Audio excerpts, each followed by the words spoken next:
She is young, full of life, and has big plans for the future. Michelle Herndon is committed to environmental and animal protection, dreams of a future abroad, and is about to graduate from college. But one morning in November 2005, her life suddenly ends for no apparent reason. There are no signs of foul play or accident. Only a tiny detail finally leads investigators to a clue so disturbing that even the most experienced investigators are speechless. And suspicion falls on someone Michelle only wanted to help.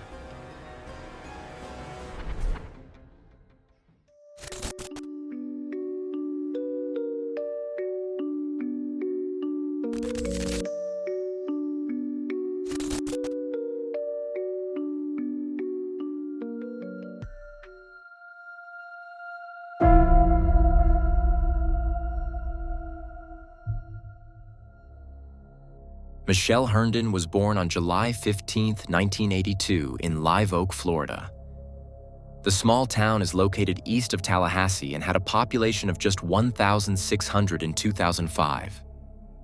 It is a small town where everyone knows everyone else, and most residents don't even lock their front doors. Michelle grew up here in a loving home. Her parents, Donald and Linda Herndon, were deeply religious and wanted only the best for their daughter. Michelle was a friendly, cheerful child. She was open to others, helpful, and developed into a confident, intelligent young woman. In high school, she was one of the best students in her class. After graduating from high school, she moves to Gainesville, about a 2-hour drive away, to study anthropology at the University of Florida. She builds a life for herself there, starts a part-time job at a gym, and rents a small bungalow just outside the city. Michelle is extremely determined and has set her mind on making the world a little bit better. In her free time, she volunteers with Jungle Friends, an organization that cares for monkeys rescued from animal testing or poor living conditions. She sponsors a child in Africa and often talks about her plans to travel there herself after graduation to help out on the ground. Her plans are repeatedly thwarted by her severe chronic migraines. She has up to 18 attacks a month, each accompanied by severe pain, nausea, sensitivity to light, and exhaustion that sometimes lasts for days.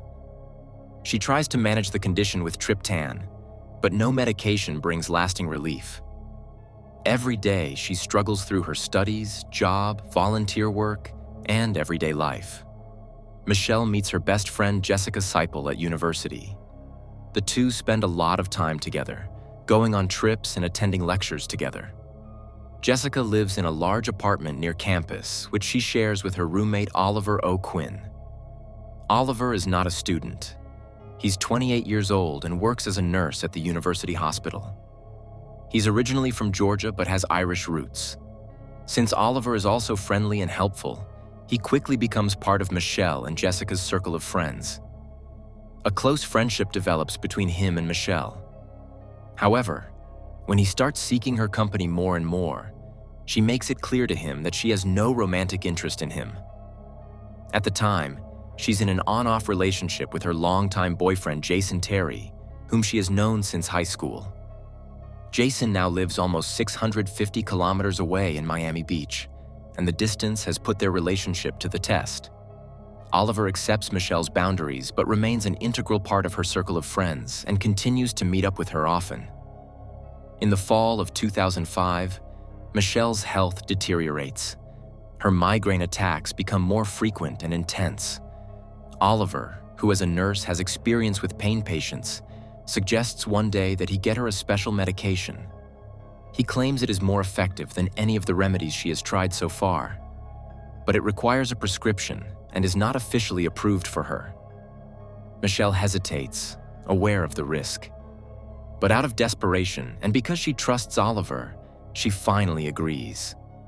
And the medication does indeed seem to work. Her migraine attacks decrease, and Michelle feels better for the first time in a long time. She is relieved and grateful, and can finally live her life more freely again. She begins to make more plans for the future again, without realizing that she will not be able to implement any of them, as she will die soon after.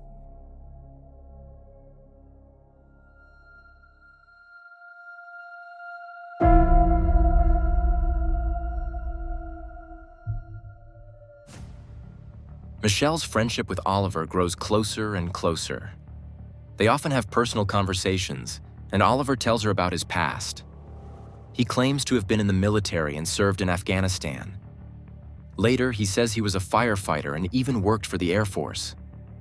However, Oliver's behavior towards Michelle becomes increasingly intrusive. Once, he calls her 60 times in a single day. Then he takes other people's dogs for walks so he can walk with Michelle and her dog Duke. At barbecues, he's so intrusive around her that her friends come up with a game of musical chairs to get away from him. Behind her back, Oliver makes derogatory remarks about Scott, a young musician Michelle has been seeing more often lately, and also about Jason, whom Michelle has since broken up with. One evening, when Scott is visiting Michelle, he sees Oliver standing stiff as a board in front of the house, staring into the living room. When Scott tries to confront him, Oliver turns around without saying a word and disappears. Scott is upset, but Michelle doesn't take the situation seriously. Oliver often drops by unannounced, she says. He probably didn't know she had a visitor. A few weeks later, she reconciles with Jason. They spend a weekend together in Gainesville. Finally, Jason proposes to her, and the two talk about a future together in Miami or Live Oak. Once again, Oliver suddenly appears at the window. As before, he stares motionless into the house. When Jason notices him and speaks to him, Oliver simply walks away without saying anything. 2 days later, in early November, Michelle's landlord, Peter Baker, tries to reach her. He left some tools at her place and wants to pick them up, but Michelle doesn't answer the phone, and when he drives to her house, a strange man opens the door. It is Oliver O'Quinn, who claims that Michelle has a severe migraine and cannot come to the door herself. Peter finds the situation strange, but accepts the explanation, especially since Michelle later calls him back and confirms that she had suffered a migraine attack. In the days that follow, everything seems normal. Michelle goes to university but is often tired and looking forward to the end of the semester. On the evening of November 8th, she has plans with Jessica, but Michelle doesn't show up. Jason and Jessica try to reach her several times, but without success. Jason becomes uneasy. He knows that Michelle is usually always available. Around 10:30 p.m., he gets in his car and drives the 5 hours to Gainesville. He arrives at her house at 2 a.m. Everything is dark except for a light by the door. Jason calls out, knocks, and hears Michelle's cell phone ringing inside, but no one opens the door. As he walks around the house and looks through the bedroom window, he sees Michelle's foot hanging motionless from the bed. When he knocks on the window and still gets no response, he calls the police. When the officers arrive, they break down Michelle's front door. 3 police officers enter the building and find Michelle lying motionless in her bed.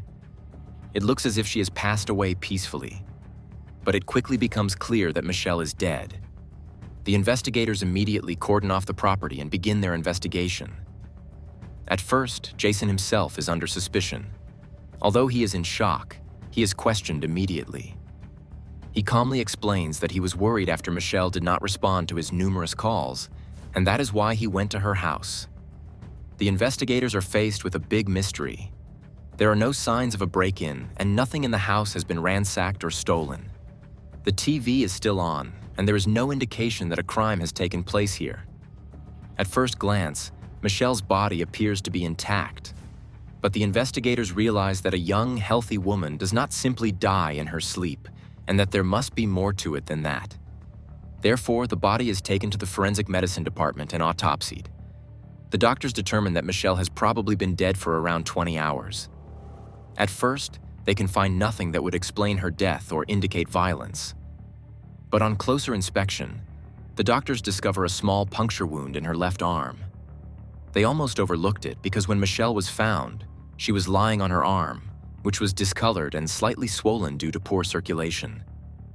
A search of the bungalow reveals no drugs or paraphernalia that would indicate an injection. Michelle has never taken drugs, which makes the whole thing even stranger. The police order a toxicological examination. However, tests for substances such as heroin, chloroform, or benzodiazepines remain negative.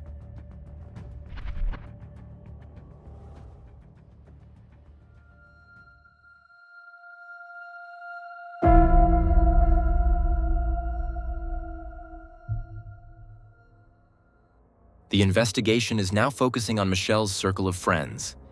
Jason is quickly ruled out as a suspect, as his employer confirms that he was in Miami at the time of her presumed death. His cell phone records and several witness statements also exonerate him. When investigators question Michelle's friends, colleagues, and acquaintances, only one name keeps coming up: Oliver O'Quinn.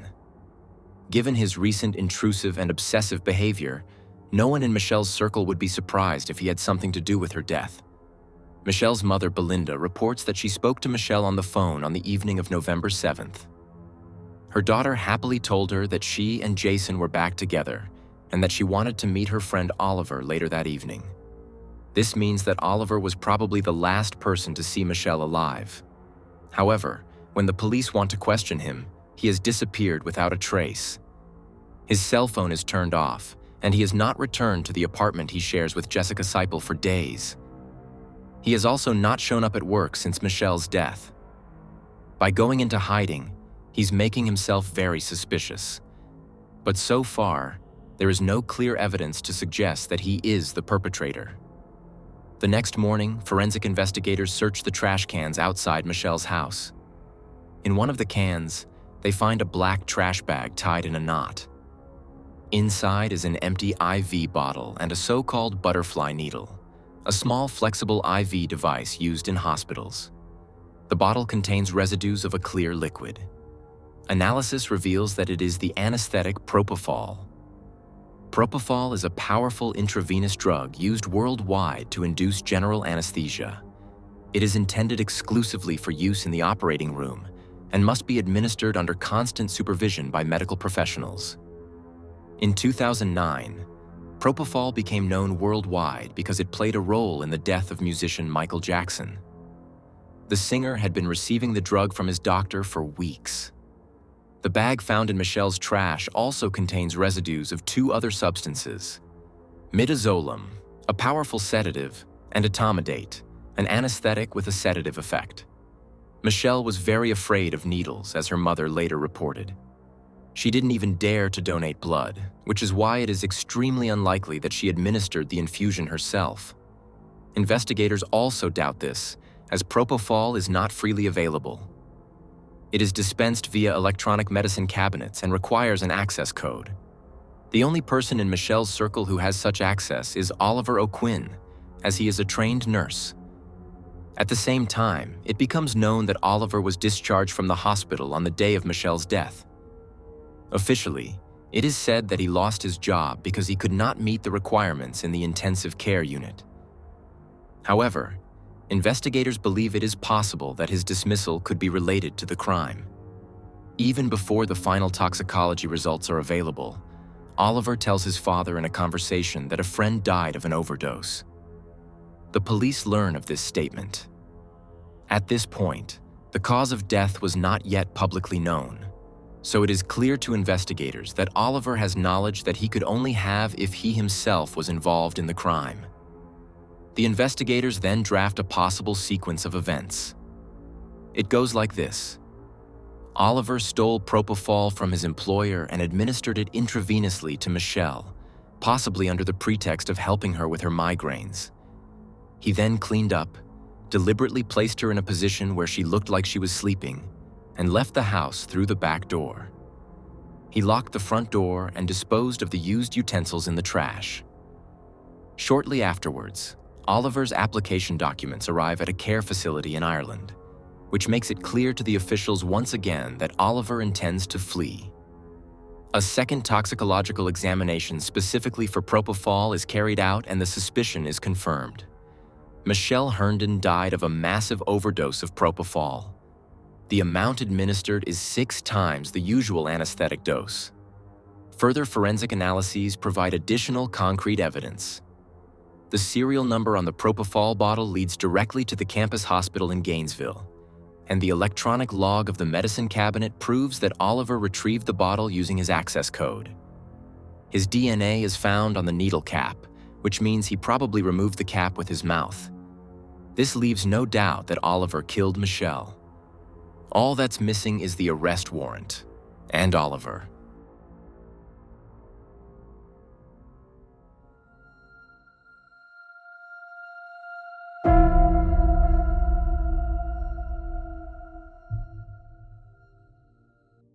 Three weeks after Michelle's death, Oliver is picked up in a parking garage about 60 kilometers from Gainesville. When investigators question him, he appears confused. He says he has moved and has a new job. When investigators confront him about Michelle's death, he begins to tremble and sweat. Since there is no arrest warrant at this point, he is simply summoned for questioning the next day.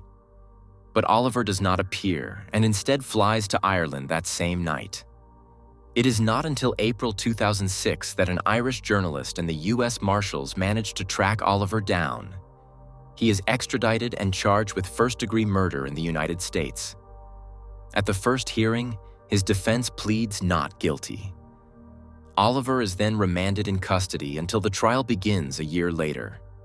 The defense now admits that Oliver did indeed inject Michelle with propofol. However, they claim it was an accident, and that he did not intend to give her an overdose.